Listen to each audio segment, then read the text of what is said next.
Ayan. Di pa raw nababayaran ng local promoter ng isang Pinoy van ang venue na pinag-concertan sa US.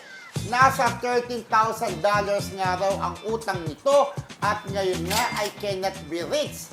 $18K daw ang kabuoang bill ng venue pero $5K lang ang ibinayad. May chika pa ng pati raw credit card ng PAN ay nakaskas nitong local promoter pambayad sa dapat na tutuluyan ng local band.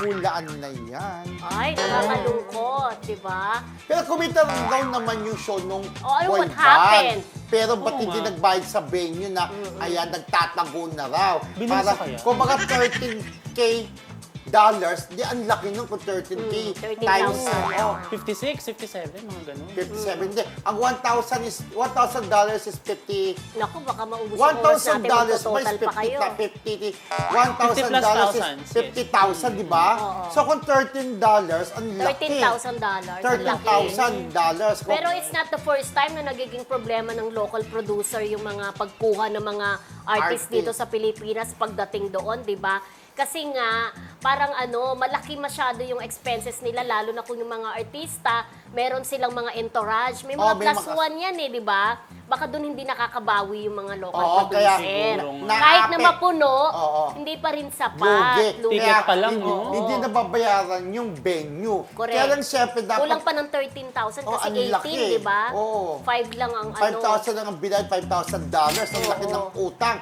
at nagtatago Wow. na rin ito promoter. Sikat pa naman itong Sikat. local band na Sayang. to, no? Yung pinag-concert Hindi na nila problema siya yan. nag-produce. Labas Oo. sila dyan, di ba? Correct. Correct. Ang problema lang, etong kanilang Local producer. promoter doon. Correct. Oo, di ba? Ang hirap din Nakakalungkot. talaga magpa-concert o magpa-show sa ibang bansa kasi mahal ang bayad, di ba?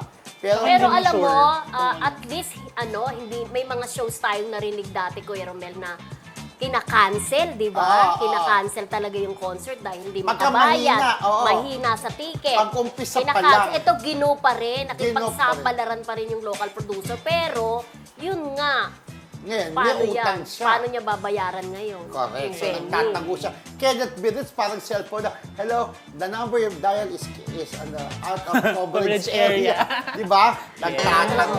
Anyway, wala niyo na po kung sino itong tinutukoy namin. Comment lang po, mga classmates.